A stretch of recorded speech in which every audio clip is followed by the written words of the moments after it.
14 years आपने पुर्तगाल को दिए, उसके बाद यहाँ पे आप माशाल्लाह नेशनलिटी भी ली, आपके बच्चे भी यहाँ के नेशनल हैं। तो प्लीज़ उस टाइम का डिफरेंस और अब टाइम का जो डिफरेंस है वो बताएं कि जिस ज़माने में आप आए थे। एक्सपीरियंस बंदे का इंटरव्यू है, बहुत सी चीज़ें आपको पता लगेंगी मज़ीद जो नए आ रहे हैं कि क्या काम आप यहाँ कर सकते हैं, किस तरह की इंडस्ट्री अगर आप लगाना चाह रहे हैं, क्या बिज़नेस आप करना चाह रहे हैं, उस हवाले से मेरे भाई रोशनी डालेंगे। अस्सलाम वालेकुम भाई, कैसे हैं आप? बहुत शुक्रिया मुर्तज़ा भाई आपका कि आपने टाइम दिया। और सबसे पहले वीडियो को स्टार्ट में बताऊं कि आप एज़ अ पर्सन बहुत अच्छे इंसान हैं। शुक्रिया। आपने बड़ा अच्छा वेलकम किया मुझे और इनवाइट किया इस इंटरव्यू के लिए। तो अगर आप ये क्वेश्चन करते हैं कि 2010-11 में और आज के पुर्तगाल में क्या फ़र्क है, तो आज बेशुमार अपॉर्चुनिटीज़ हैं हमारे यूथ के लिए और बिज़नेसमैन के लिए, और अब चीज़ें बड़ी आसान हो गई हैं। अब ऐसा नहीं है कि पुर्तगाल के बारे में किसी ने जानना है तो उसे इन्फॉर्मेशन नहीं मिलती। आप अपने चैनल के थ्रू काफ़ी इन्फॉर्मेशन दे रहे हैं, और इसी तरह के हमारे और बहन भाई हैं जो कि पुर्तगाल को एक्सप्लोर कर रहे हैं और पुर्तगाल के अपने व्यू से वो पुर्तगाल को देख रहे हैं, अपनी नज़र से देख रहे हैं और लोगों को इन्फॉर्मेशन दे रहे हैं। तो उस वक्त देखें, उस वक्त ऊबर नहीं थी, ठीक है, ग्लोबल ड्राइव नहीं थी, डिलीवरी के लिए बाइक्स का काम नहीं था, ठीक है, और टूरिस्ट प्लेसेस पर जो आप चल रहे हैं, टुक टुक जो चल रहे हैं, इनका बिज़नेस भी नहीं था। तो आज पुर्तगाल अगर हम देखते हैं तो पुर्तगाल में बेशुमार अपॉर्चुनिटीज़ हैं, ठीक है, सिर्फ लोगों को एक्सप्लोर करने की ज़रूरत है। और मेरा एक आने वालों को और जो यहाँ पर लोग मुकीम हैं उनको ये एक एडवाइस ये है कि वो पुर्तगाल सिर्फ आर्जी तौर पर ना आएँ, बल्कि पुर्तगाल को अपना फाइनल डेस्टिनेशन कंसीडर करें और यहाँ पर अब रहने के लिए सोचें। ठीक है, ये बात मैं आपकी आगे बढ़ाऊंगा, क्योंकि हमारे लोग आते हैं, मुझसे मिलते हैं या जब उनसे बात होती है ना तो वो बोलते हैं यार कार्ड लेना है, बस कार्ड किस तरह मिलेगा। वो ये नहीं प्लान कर रहा है कि यहाँ पर कार्ड तो मिलेगा ही मिलेगा उनको 100%, लेकिन यहाँ पर आके अपना पूरा घर सेट करके अपनी ज़िंदगी जिस तरह वो पाकिस्तान या दुबई या गल्फ़ में कहीं भी रह रहे हैं उस तरीके से सेटिंग के बजाय वो बस कार्ड के पीछे पड़े रहते हैं। ऐसा ही है। अगर आप अभी भी चले जाएँ ना तो लोगों की अकोमोडेशन देखें, बेशक वो अकेले रह रहे हैं या फैमिलीज़ की रह रही हैं, तो यकीन जाने ऐसा ही है जैसे बैग पैक्ड है, बस वो वेट कर रहे हैं कि पासपोर्ट आए और हम निकलें। और आप एक चीज़ मुर्तज़ा देखेंगे कि यहाँ पर जो लोग आते हैं वो अप्रोक्सीमेटली अपनी ज़िंदगी का जो गोल्डन पीरियड है, यानी अगर वो 35 में आता है तो वो 6-7-8 साल यहाँ स्पेंड कर देता है, और जब वो दूसरे कंट्री में जाता है फिर नए सिरे से उसको एफर्ट करनी है, उसको वहाँ पर ग्राउंड रियलिटी को अंडरस्टैंड करना है, सीखना है, समझना है। तो अब मेरा कहना ये है कि अगर डे फर्स्ट से आप आते हैं यहाँ पर तो आप अपनी जो फील्ड आपकी है, आपके पास जो स्किल है, आप उसके अंदर जाएं, उसके अंदर काम करें। तो अगर आप अपने ऊपर इन्वेस्ट करेंगे तो फ्यूचर में आपको वो चीज़ें रिटर्न बैक होंगी। अदरवाइज़ आप ऐसे परदेसी रहेंगे, कभी यहाँ पे। बिल्कुल ऐसा ही है। देखें, आपने चैनल अपना स्टार्ट किया, आपके साथ और जो यूट्यूबर्स हैं 2019, 18, 20, 21 इसी वक्त जो है वो सोशल मीडिया ज़्यादा एक्टिव हुआ है और लोगों को इन्फॉर्मेशन मिली है। उससे उस वक्त ये चीज़ें नहीं थी, और लोग सुनी सुनाई चीज़ों पर चलते थे। किसी ने कोई एक्सपीरियंस की होती थी चीज़ तो लोग उसे कॉल करते थे, भाई आपने सुपरमार्केट बनाई, कैसे बनाई, आप हमें बेसिक इन्फॉर्मेशन दें। और उस वक्त अपॉर्चुनिटीज़ नहीं थी। और एक और चीज़ ये है कि जब भी किसी कंट्री में आप जाते हैं ना, तो अगर आप डॉक्टर हैं तो आप उस कंट्री में जाकर अपनी जो लाइन है उसमें इंफॉर्मेशन लेते हैं और आप अपने आप को जो इंट्रोड्यूस करवाते हैं एज अ पाकिस्तानी डॉक्टर करवाते हैं। तो बदनसीबी ये रही कि पास में जो लोग आए वो इतने एजुकेटेड नहीं थे, ठीक है, और उन लोगों ने एक्सप्लोर नहीं किया यहाँ पर। लेकिन आज अल्हम्दुलिल्लाह काफ़ी इन्फॉर्मेशन पुर्तगाल के हवाले से है। और उस वक्त ये प्रॉब्लम थी, देखें उस वक्त ज़्यादातर लोग क्या करते थे, लोग जाते टेलीमोबाइल मोबाइल शॉप ओपन कर दी और या फिर सुपर मार्केट ओपन कर दी, बस यही 1-2 काम थे जो लोग करते थे, बाकी कोई काम नहीं। अच्छा, मैं दूसरी चीज़ ये पूछना चाह रहा हूँ कि हमारे बहुत सारे स्टूडेंट पाकिस्तान, इंडिया, बांग्लादेश तमाम जगहों से यहाँ पे आ रहे हैं, एशियन कंट्री से। उनको परेशानी ये आ रही है कि जब वो पढ़ाई के साथ साथ नौकरी के लिए निकल रहे हैं, आज भी मेरी एक बहन से इंटरव्यू है तकरीबन 2-3 घंटे बाद, तो वो भी मुझसे अभी यही बात करने के लिए आ रही हैं कि क्या प्रॉब्लम उनको फेस करनी पड़ रही है। यहाँ नौकरियाँ हैं नहीं, ठीक है, पढ़ाई के साथ साथ आदमी जॉब करता है। यहाँ जॉब के लिए अगर निकलो तो आपको ज़बान नहीं आती, हालांकि वो जिस यूनिवर्सिटी में वो लेडी पढ़ रही है तो वहाँ वो फ्रीक्वेंट इंग्लिश बोल रहे हैं क्योंकि वो पे कर रही हैं वहाँ। तो इस चीज़ को आप कैसे देखते हैं कि कैसे इसको सॉल्व किया जाए मामला को, जो स्टूडेंट आ रहे हैं यहाँ पेपर और पढ़ने के लिए? देखें, अगर आप जब भी स्टडी डेस्टिनेशन चूज़ करते हैं यूरोप में, तो लैंग्वेज बॉर्डर आपको हर कंट्री में रहता है। ऐसा नहीं कि फ्रांस जाएंगे तो वहाँ पे आपको लैंग्वेज बॉर्डर नहीं है, बैरियर नहीं है, वो है, बिल्कुल है।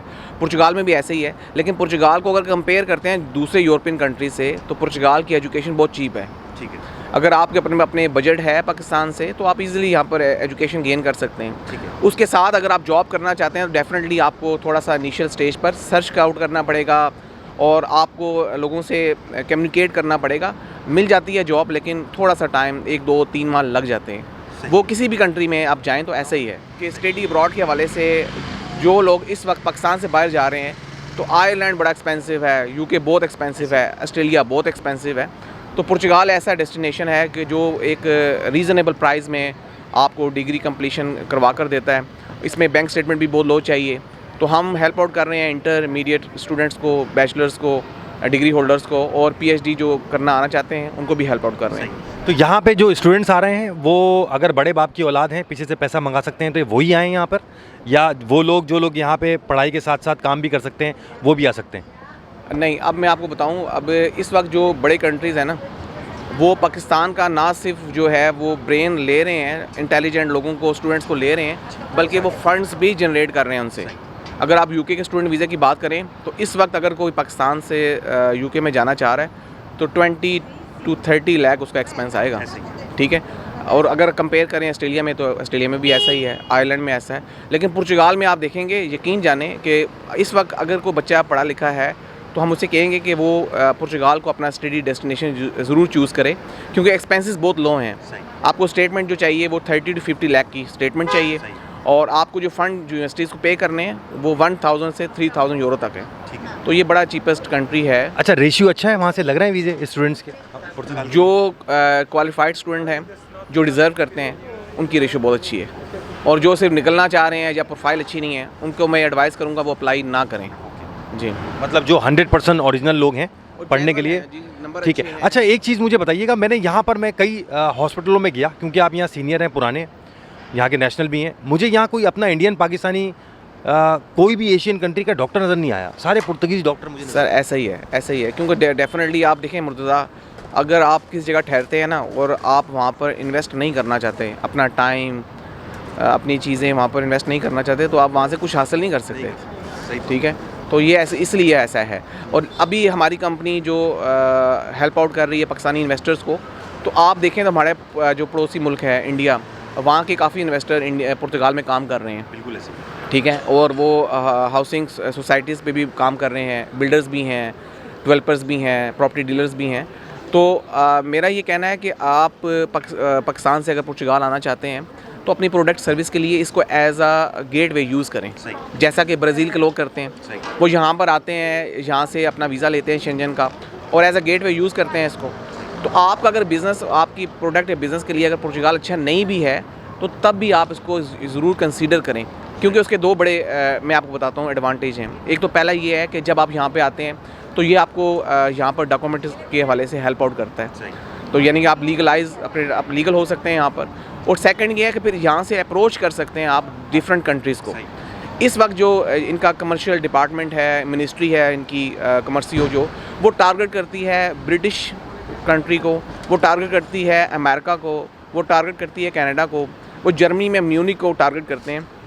तो इन्होंने अपने ट्रांसपोर्ट का सर्विस भी और अपनी और भी काफ़ी चीज़ें हेल्प आउट करने के लिए दी हुई हैं उन लोगों को जो कि इन कंट्रीज़ में बिज़नेस करना चाहते हैं। तो जब आपकी कंपनी पुर्तगीज़ होगी तो आप फिर इन तमाम डिपार्टमेंट से वो बेनिफिट ले सकते हैं जो आपको अपने बिज़नेस के लिए ज़रूरी हैं।